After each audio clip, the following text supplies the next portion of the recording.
Well, it's great to welcome you today, Phil.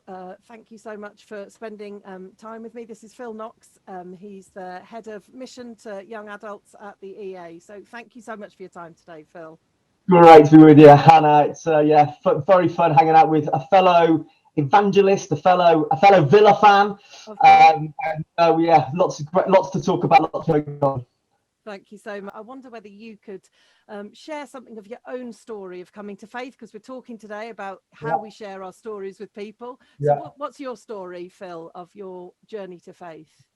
I should really be able to answer this question, shouldn't I? I was born in a Christian home. I kind of dragged to church ever since I was kind of a fetus, and I remember really making a decision to follow Jesus when I was 6 years old. I was even more excitable then than I am now. I was in a tent full of other 6-year-olds, and someone told me that Jesus loved me, that he died for me, that I needed forgiving. I knew I was already needed forgiving even at that stage, and that I could be friends with God and live forever when I died. I thought this was incredible. That was this moment. I guess I chose to follow Jesus. Kind of since then, throughout kind of teenage years, life was great, but the rubber really hit the road for me when I was 21 years old. I was at university. I was having lunch with my mum. The phone rings, and it's a family friend, and they say, "Phil, I'm really sorry, but this morning your dad has died." And these words just completely ripped my world apart. And as a family and as an individual, had a choice really in that moment, as to whether to say, "God, stuff you for letting this happen," and completely walk away, or, "God, we really need you right now." And in all the years I've been following Jesus, over 30 years now, the closest I've ever known God is in those first few months after Dad died. And there was something about God's presence with us and his comfort during that time that I will never forget, and it's been a really significant part of that story. Another kind of jigsaw piece in my story is one of the most amazing things about following Jesus is he gives you real purpose and real meaning. And so I found that in helping other people understand the good news, and wanting to live for Jesus. And so I found that in working for Youth for Christ for a number of years, and now at the EA. But even again, in the last few years, the rubber's really hit the road for me again, where they found that I've got the same heart condition that my dad died from at 48. And there have been moments in the middle of the night where I've kind of woken up and you're not thinking straight and you're thinking irrationally, and your heart's going, and you just wonder whether, this is am I going to die? And I can't tell you what a difference it makes knowing that God is with me in those moments, and also knowing I don't know what my future holds, but I know who holds my future. And that's my story. It's ongoing, and even this year through COVID, I don't think I'd have got through in the same way without knowing Jesus. My mum died in June. I had a brother-in-law die in January. Those moments of crisis and life, it makes all the difference knowing there's a God who loves me, who's with me, and whose hands I'm in. Wow, thank you, Phil. Such a powerful and honest story. And I think what I resonate with your story is it's not just a story of what happened in the past, but actually it's your ongoing, sharing what God is doing kind of day by day in your life. And you pick up on that in the book, and I really appreciate that, about that kind of the relevant moment. And actually, I think it's really important. I don't know about you, but I found when we talk about stories, I think when we begin to talk about that, often people assume just talk about your testimony and the moment you became a Christian. And when I kind of speak to people about that, I think often it's a bit like talking about your spouse and the moment you met, with that, which could have been 20 years ago, without any kind of reference to what's happened since. And so I think that's really important. I love the way you pick on that in the book. Thank you. And the way we're thinking about stories, and obviously, stories of transformation in our own lives. But I guess one of the things I discovered writing the book was going back and reading the Gospels again, and just seeing time and time again Jesus encountering people and their story, and this idea of transformation. I suppose, what is it about personal story that is so powerful in evangelism? I mean, any thoughts on that? I mean, I think there's a really fundamental piece here, that we're story people. We understand the world around us through story. And when I was researching my book, I was fascinated by just on a sociological level, on a neurological level, what the impact of story was.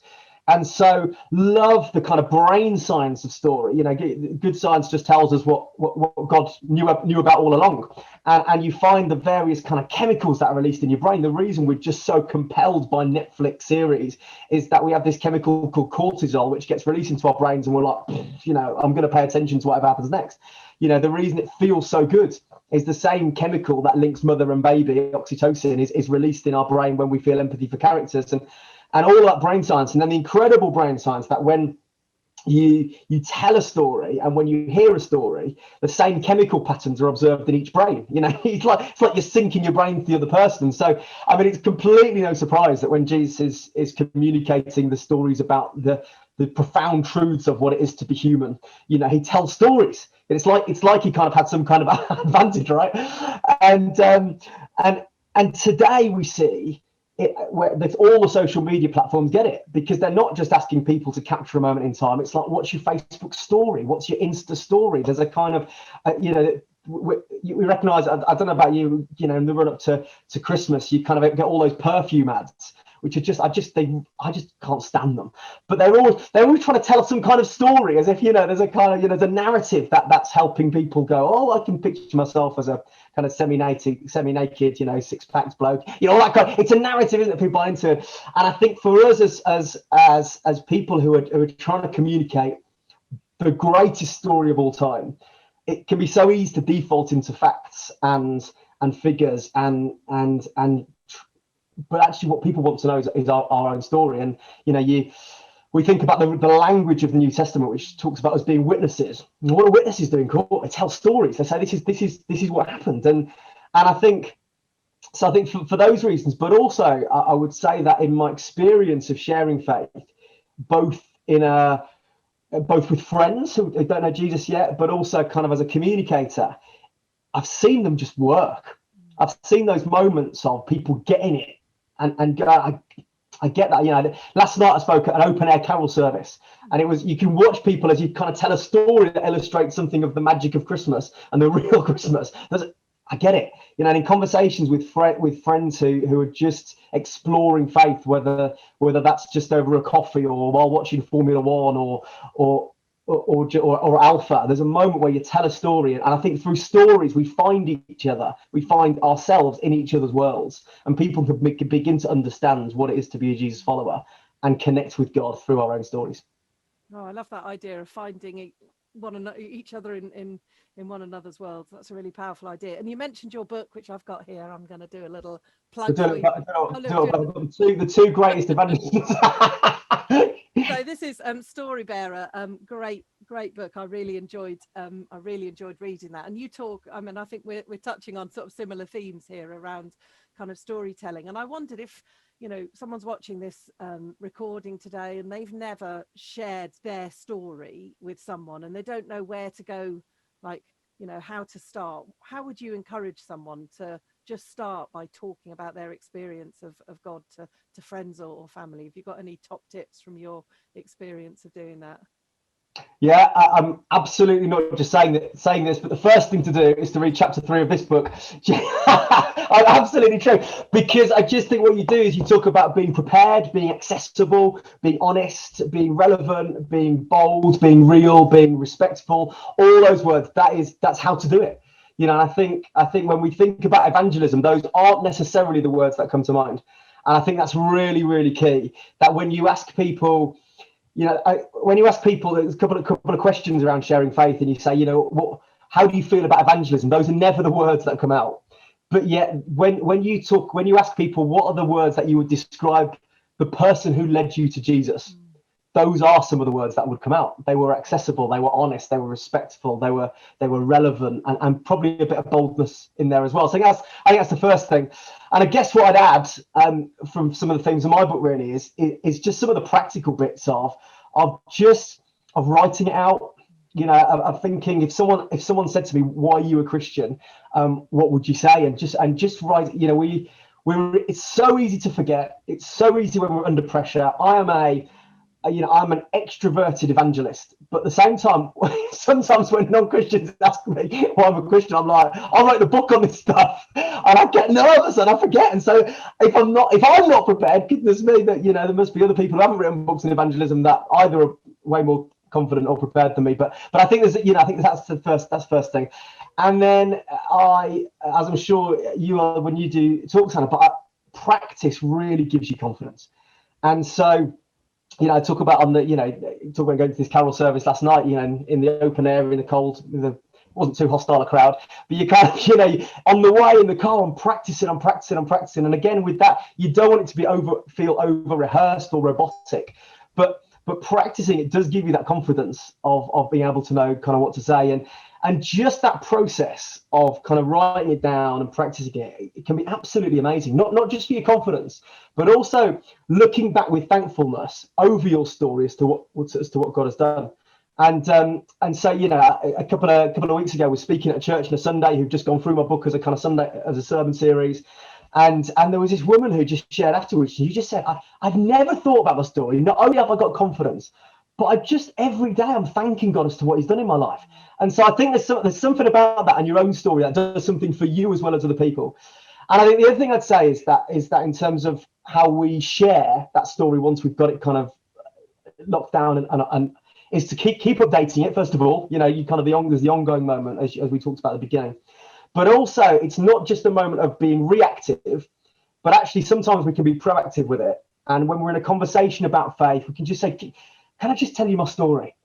I've not known, in all my years of sharing faith with mates, no one's ever said no. Do you know what I mean? Either they're too British or they are actually interested. No one says no in that moment. I think those two things of both being reactive when someone says, what does faith mean to you? Why are you a Christian? Why did you go to church? Tell your story. But also just saying now and again, can I just tell you my story? That both those things really help. Yeah, I really like that. And I think I always think with these things, like when you get asked a really difficult apologetic question, I kind of think it's perfectly okay the first time to be a bit stumped and to say, you know what, I actually really need to think about that. Can I come back to you next week having given it a bit of thought? And maybe the first time you get asked to share your story, you don't know what to say, but then to learn from that, as you say, to go away and think, okay, if I got asked that a question again, what would I say? And to write it down. And we always assume these evangelists on the stage, they're kind of spontaneous speakers. Let me tell you, it's rehearsed. They know what they're gonna say. One last thing I'd love you to maybe share a story from, because you're all about stories, is we've talked about the power of stories. I know you're a great storyteller, and you've talked a bit about how we might use social media in telling stories. And I just wonder whether you've got any examples from your work amongst young adults, just of stories being used really effectively in evangelism. I mean, maybe something during the lockdown, as we've seen a rise in social media being used. Any examples to share with us? Yeah, I mean, I guess just from the last few months, really, we've done an online alpha, and so my wife and I have just. I mean, do you know, it's incredible. It's so, for those of us with children, it used to be so difficult. It used to be turn up at church at 5, and you put in the chairs. It was like hours before any guests arrive. These days, put the kids down, 7:10, press play on the video. It's never been so easy. And you know what? We've got twice as many as we've ever had. So it feels like less effort for more fruit, which is great. Who knows what the future looks like? But even within that, I think one of the really powerful things has been that with Alpha, it does the kind of stories for you. And so you get, we've had some guests pick up the stories of some of the people on Alpha and kind of buy the book or do it. So that's really powerful. But then of course what happens is when you're in the small group, people ask you your story. We've had the Christians in the small group who shared some of their experiences around the various topics. So that's been really powerful. I think another one has been one of the ways in which God's really been challenging me during lockdown has been to step out a bit. And this isn't for everyone, but I've found that as someone who loves food, and I've been working from home has been terrible for me. I can't pass the kitchen without popping in and grabbing something. And so I decided I could either eat less or run more. I've decided to run more. And as I've been running, I've just felt, maybe it's the frustrated evangelist in me. I felt kind of provoked just to kind of go up to people and say, just this morning I'm a Christian. I just felt, is there anything I can pray for you for this morning? And even, I guess I can't emphasize this too much.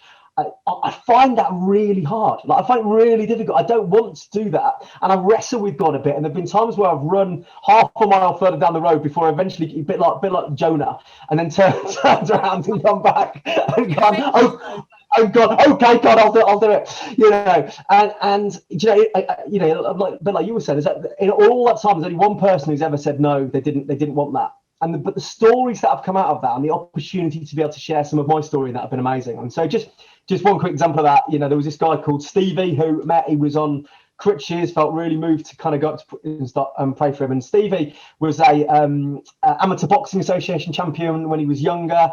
He then went into the army, then came out of the army, got knocked over by a car, been on crutches, he's got cancer as well. Just had a chance to connect and seen him several times since, give him a Bible.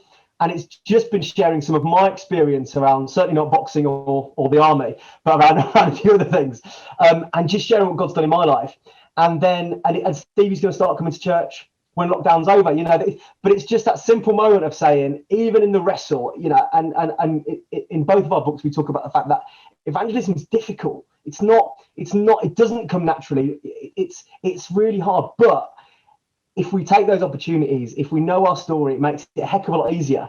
And it really, really matters. The impact of what we do really, really matters. And yes, we'll mess up on the way. Yes, there'll be moments where we don't get it right. Yes, there'll be moments where people go, you know, you say, can I tell you my story? And they might not say yes, or you'll get it wrong, or you'll say something wrong, or you won't really answer the question. But it's absolutely worth it, and it absolutely matters. Thank you so much, Phil. Really enjoyed that story. And thank you so much for your time today. Really enjoyed this conversation. I hope others have enjoyed it, and many blessings on you as you continue telling your stories. May Villa continue to do well this season. But may, more importantly, you continue to pass on the story of Jesus to those you meet. Thanks so much for your time, Phil.